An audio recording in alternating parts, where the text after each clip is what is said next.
सौरमंडल के परिवार में ग्रह पड़े। हमने 9 ग्रह का अध्ययन किया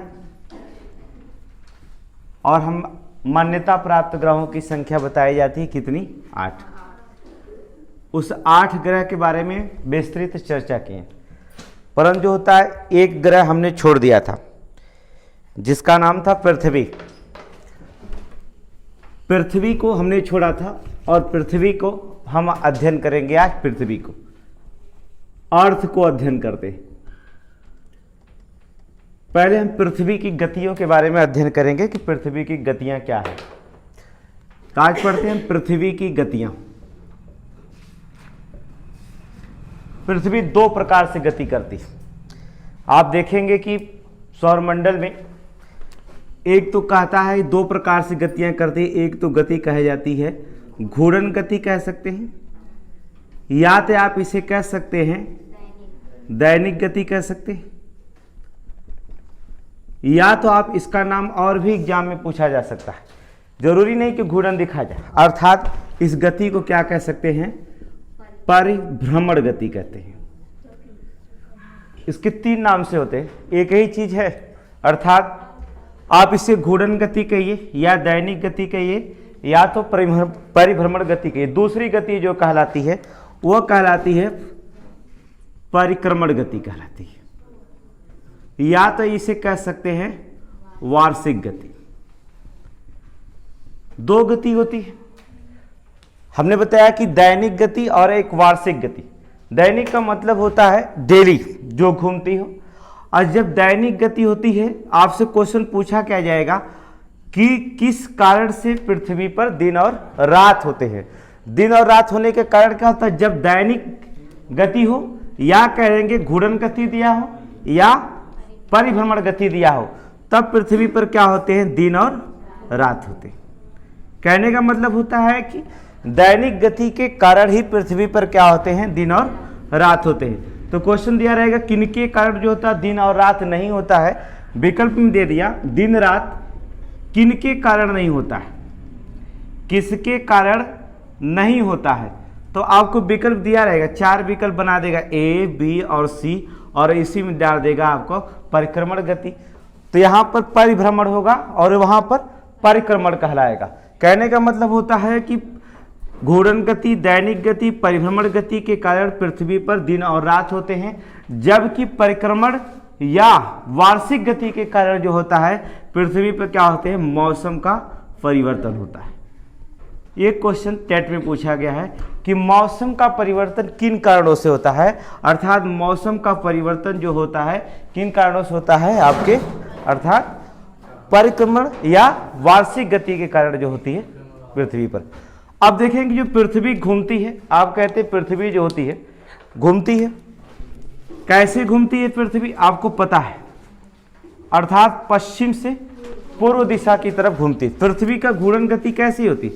जो इसकी दैनिक गति होती है वो आपको पता है कि पश्चिम से पूर्व की तरफ घूमती है। समझ गए आपकी पूर्व की तरफ घूमती है।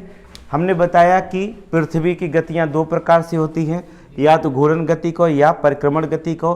घूर्णन गति को दैनिक गति कह सकते हैं या परिभ्रमण गति कहते हैं। इसके कारण जो होता है दिन और रात होते हैं, जबकि परिक्रमण गति या वार्षिक गति के कारण मौसम में परिवर्तन होता है।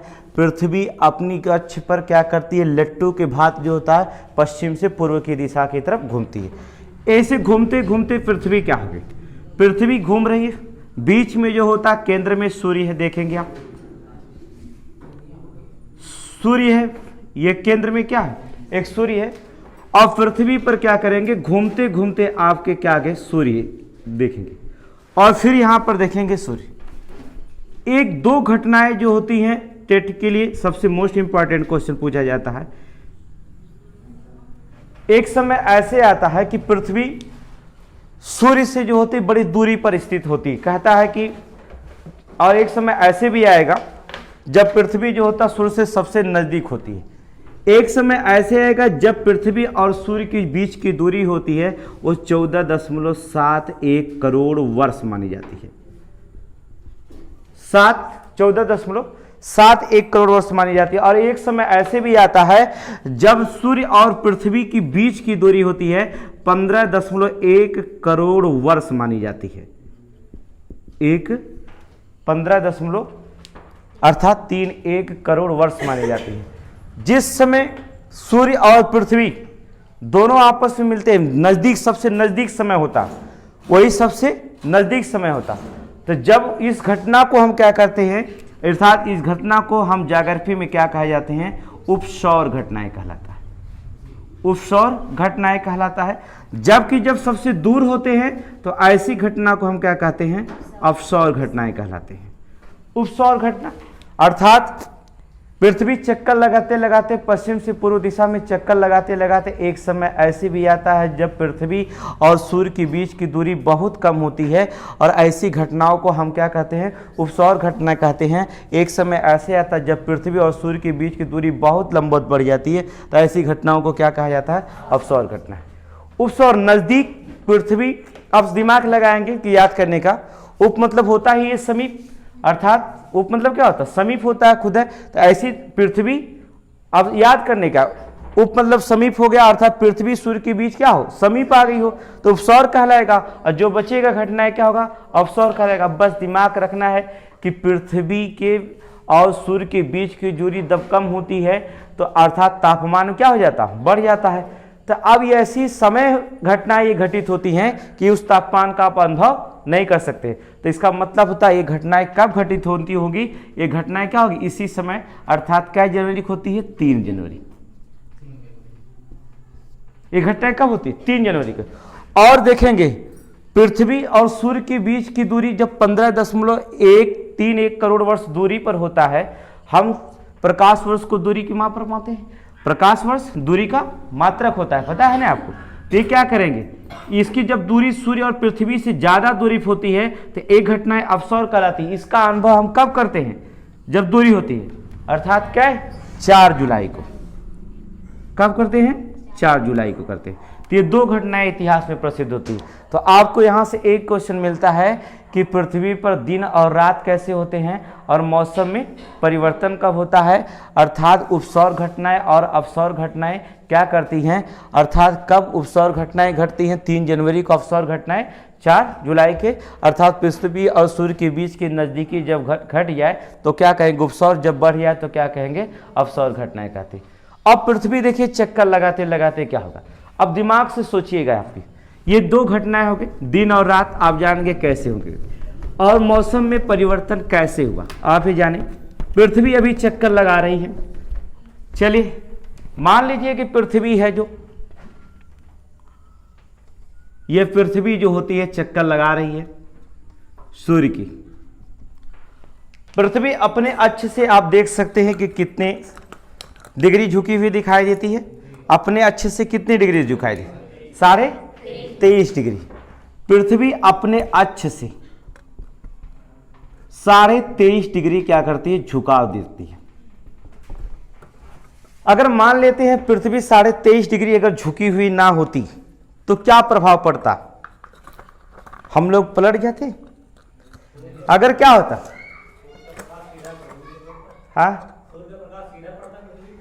हाँ, तो सूर्य का प्रकाश सीधा पड़ने, क्या सूर्य का प्रकाश वे भी आप समताप मंडल से निकल के हुआ आता है, जोन परत से हुए निकल के आता है। अगर पृथ्वी 23.5 डिग्री ना झुकी होती तो क्या होता, पृथ्वी पर सर्वत्र दिन रात क्या हो जाते, बराबर हो जाते। अगर 23.5 डिग्री झुकी ना होती तो क्या होता, सर्वत्र क्या होते, दिन और रात बराबर हो जाते, दिन और रात क्या करते, बराबर हो जाते। झुके होने के कारण दिन और रात में क्या है, अंतर दिखाई देता, अगर झुकी हुई ना रहता। अब ये पृथ्वी चक्कर लगा रही है, और चक्कर लगाते लगाते पृथ्वी अचानक क्या हो जाती है, रुक जाती है। तो जब पृथ्वी अचानक रुक जाएगी तो पृथ्वी पर क्या प्रभाव पड़ेगा, अचानक रुक गई, पृथ्वी चक्कर लगा रही है, सूर्य के चक्कर लगाते लगाते अचानक क्या करी, रुक चुकी, रुकने पर क्या प्रभाव पड़ेगा पृथ्वी पर, अर्थात पृथ्वी जिस ही चक्कर लगाते लगाते रुक जाती है, जहां दिन है वहां दिन ही रहेगा, और जहां रात है वहां रात ही रहेगा। पृथ्वी पे क्या होगा, जहां दिन है वहां दिन ही रहेगा, जहां रात है तहां रात ही रहेगा। अर्थात लेकिन विषुवत रेखाओं पर जो होता है, आप देखेंगे जो होता है, इसमें रेखाएं देखेंगे पृथ्वी पर, अगर हम देखें आपको दिखाई देगा, इसे हम विषुवत रेखा कह सकते हैं, अंतरराष्ट्रीय रेखा कह सकते हैं, या तो कह सकते हैं क्या, भूमध्य रेखा कह सकते हैं। विषुवत रेखा, अंतरराष्ट्रीय रेखा या भूमध्य रेखा कह सकते हैं। उसके ऊपर जो बसता है वो कौन सी रेखा होती है, कर्क रेखा। नीचे कौन होती है, मकर रेखा।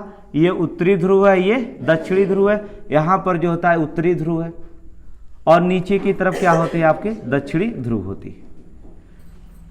और हम बसे हुआ इंडिया आपको पढ़ेंगे कहाँ, पृथ्वी के बारे में कहाँ करेंगे, कर्क रेखा पर बसा हुआ देश दिखाई देगा भारत।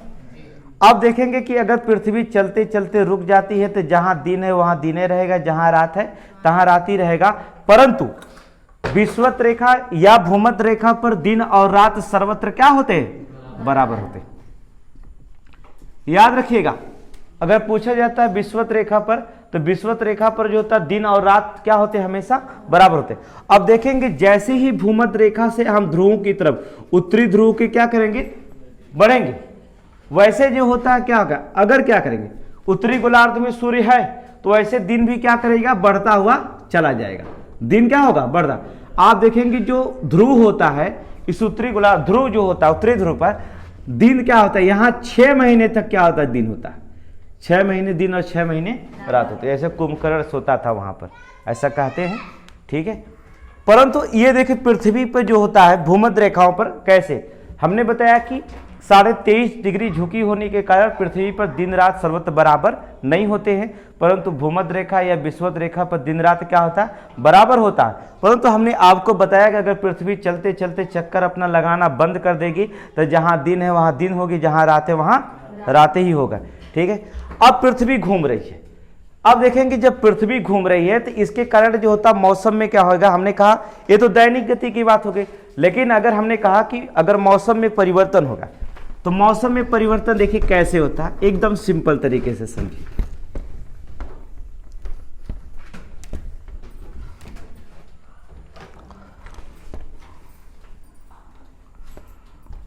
पृथ्वी थोड़ा अंडाकार बनाओ अच्छा से,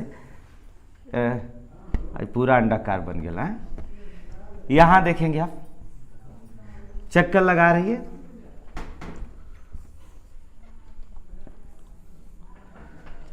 बीच में सूर्य है, बीच में इसका सूर्य है। अब देखेंगे दोनों तरफ की ध्यान से रखेंगे, ये आपका जो होता है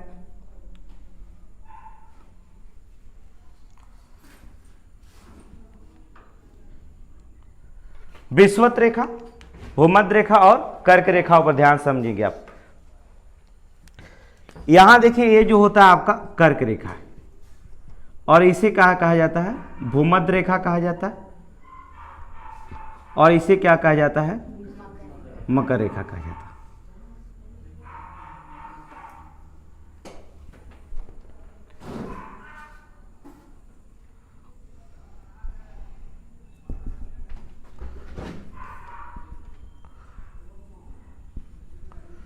उधर भी देखेंगे, ऊपर की तरफ आप अगर दिखाई देगा आपको, तो इधर जो होता है ये कर्क रेखा है, तो ये जो होता है रेखाएं जो दिखाई दे रही हैं ये आपकी मकर रेखा होती हैं। ऊपर चला जाएगा क्या, कर्क रेखा, और बीच में होगा क्या, भूमध्य रेखा हो जाएगा। देखिए सीधा सीधा आप देखेंगे, आप थोड़ा सा यहां पर सूर्य को इधर सीधा, यहां पर देखिए विषुवत रेखा, यहां पर भी देखेंगे विषुवत रेखा। दिन की रखेंगे आप, अर्थात 21 मार्च, और आप ऊपर की तरफ देखेंगे आपके 23 सितंबर। कब, 23 सितंबर। फिर एक घटना घटती है कब, क्या तारीख है, 21 जून, 21 जून। और फिर कब होती है, 22 दिसंबर। 4 घटनाएं, 4 डेट आपसे एग्जाम में पूछा जाता है। 4 डेट आपको याद करना पड़ता है, 21 मार्च, 21 जून, 23 सितंबर और 22 दिसंबर। ये जो होते हैं मोस्ट इंपॉर्टेंट माने जाते हैं इसी दिन। अब यहां पर देखेंगे आप, ये जो चमक रही है, ये देखेंगे मकर रेखा होता, और इधर देखेंगे क्या होता है, कर्क रेखा, ये बीच में जो होता है भूमध्य रेखा, और इधर से देखेंगे आप, ये जो होगा क्या होगा, कर्क रेखा होगा, इधर चली जाएगी कौन, मकर रेखा होगा, ये जो होगी क्या होगी, भूमध्य रेखा। ऊपर की तरफ आप देखेंगे, नीचे जो होता है, ऊपर उत्तरी गोलार्ध होता है, नीचे जो होता है दक्षिणी गोलार्ध होता है, लेकिन हम क्या करेंगे, दक्षिणी गोलार्ध अलग रखेंगे, उत्तरी गोलार्ध अलग रखेंगे। तो हम क्या करते हैं, अंदर की तरफ आप जो देखेंगे ये दक्षिणी गोलार्ध करेंगे, और ऊपर की तरफ जो होगा कौन होगा, उत्तरी गोलार्ध। दो गोलार्ध में बांट कर अध्ययन करेंगे, उत्तरी गोलार्ध और दक्षिणी गोलार्ध। अब अध्ययन करिए, देखिए यहां पर देखिए सूर्य 23 सितंबर 21 मार्च को सूर्य जो था सीधा सीधा किस पे चमक रहा है, विषुवत रेखा पर, समझ रहेगा। अगर सूर्य देखिए 23 सितंबर 21 मार्च को सूर्य सीधा सीधा विषुवत रेखा पर चमक रहा है, तो ये समझ लीजिए कि जब विषुवत रेखा पर सीधा सीधा चमकेगा तो 23 सितंबर और 21 मार्च को जो होता है दिन और रात क्या होगी, बराबर होगी। क्या होती है, बराबर होती है, क्योंकि विषुवत रेखा पे चमक रहा है ना। अगर ये विषुवत रेखा पे चमक रहा है, देखेंगे हमने कहा कि विषुवत रेखा पर सीधे सीधे विषुवत रेखा पर अगर चमकता है तो पृथ्वी पर जो होगा दिन और रात क्या होंगे, बराबर होंगे। अर्थात आप देखेंगे क्या करेंगे, अब यहीं से देखेंगे 21 मार्च की से घूमिए, यहां चलिए 23 सितंबर। 23 सितंबर के बाद जो होता सूर्य क्या करता है, सीधे सीधे क्या करता, उत्तरायण होने लगता। उत्तरायण होगा तो 23 सितंबर के बाद अगर उत्तरायण होगा धीरे धीरे धीरे धीरे, पहले आप या तो 21 जून को देखेंगे कर्क रेखा है, भारत किस पे बसा, ऐसे समझिए भारत किस पे बसा है, कर्क रेखा पर। आप देखेंगे कि जून में गर्मी सबसे ज्यादा पड़ती है। क्यों पड़ती है, क्योंकि सूर्य की गर्मी जो होता सीधे सीधे किस रेखा पे चमक रहा, कर्क रेखा पे चमक रहा है, पड़ रहा है ना। और जब कर्क रेखा पे चमकता है तो हमारे यहाँ सीधे सीधे ऋतु चालू हो जाती, कौन सी, गर्मी की। अर्थात हम किस गोलार्ध में बढ़ते हैं, उत्तरी गोलार्ध में। तो जब उत्तरी गोलार्ध में जो होता है किस ऋतु चालू हो जाती है, ग्रीष्म ऋतु चालू हो जाती। कहां, उत्तरी गोलार्ध। 21 जून को जब सूर्य सीधे सीधे कर्क रेखा पे चमकेगा और हम कर्क रेखा पे बसेंगे तो हमारे यहाँ कौन सी ऋतु चालू हो जाती है, ग्रीष्म ऋतु चालू हो जाती है। और जब उत्तरी, लेकिन यहाँ मकर रेखा पे प्रकाश नहीं पहुंच पाता है, तो जब वहां मकर रेखा पे प्रकाश नहीं पहुंच जाता तो वहां पर कौन सी ऋतु चालू हो जाती होगी, शीत ऋतु चालू हो जाती होगी। शीत ऋतु कहां, दक्षिणी गोलार्ध में। समय अब सीधे सीधे आप अनुमान लगाइए कि अगर 21 जून को सूर्य कर्क रेखा पर चमकता है सीधे सीधे, तो जाहिर सी बात मकर रेखा पर छाया पड़ती होगी। अर्थात इसका मतलब होता है कि उत्तरी गोलार्ध में 21 जून से ग्रीष्म ऋतु चालू हो जाता है, जबकि दक्षिणी गोलार्ध में क्या हो जाता है, शीत ऋतु चालू। अब ये चलता चला गया, चलता चला गया।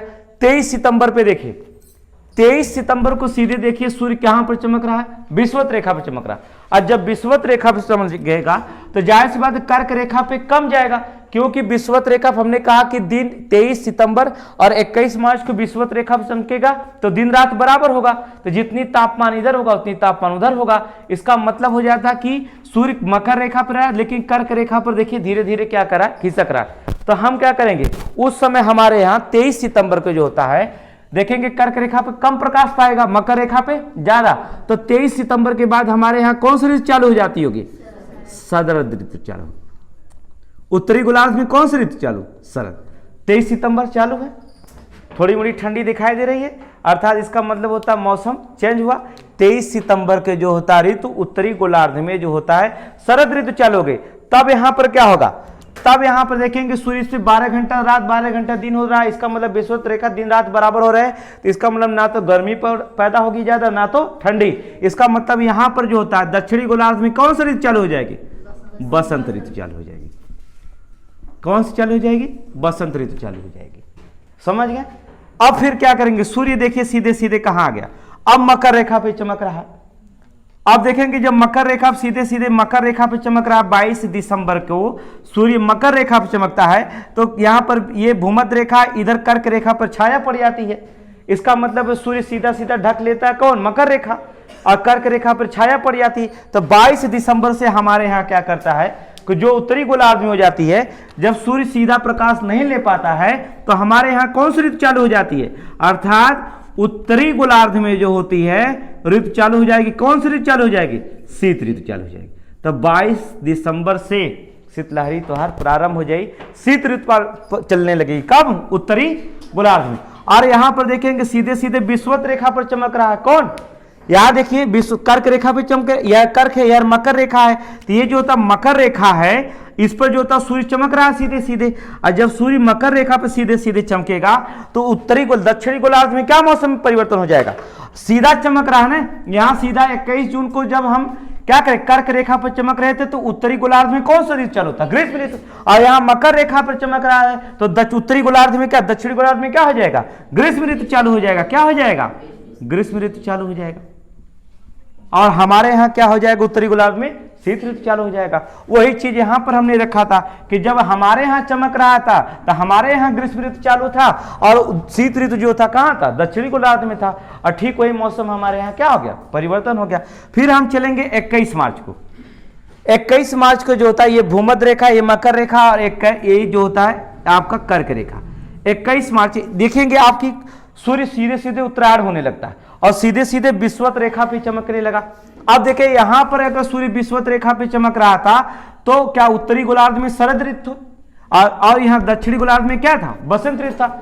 अब लेकिन यहां पर चमक रहा है, यहां मकर पे चमक रहा है, लेकिन अब सूर्य कहां चमक रहा है? कर्क रेखा पे।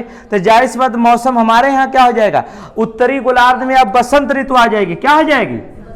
बसंत ऋतु, जिसे होली होली का त्योहार आ जाता है। उत्तरी गोलार्ध में क्या हो जाता है? बसंत ऋतु हो जाता है। और दक्षिणी गोलार्ध में क्या चालू हो जाएगा? यहां पर देखेंगे धीरे धीरे यहां सूर्य कर्क रेखा पर चमक रहा है, यहां पर क्या कर रहा है? मकर रेखा पर अर्थात विषुवत रेखा पर। अर्थात इसका मतलब वहां क्या चालू हो जाएगा? शरद ऋतु चालू हो जाता है।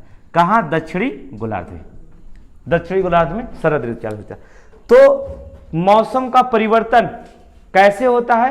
ये कर्क रेखा और मकर रेखा और विषुवत रेखा पर सूर्य चमकने के कारण होता है। ये एक साल में होता है। इसे कहा जाता है वार्षिक गति या आप कह सकते हैं परिक्रमण गति कहा जाता है, जिसके कारण मौसम में क्या होता है? परिवर्तन होता है। तो ये आपकी पृथ्वी की गतियां हो गई। इसे आप नोट्स करिए। चलिए नोट्स करिए।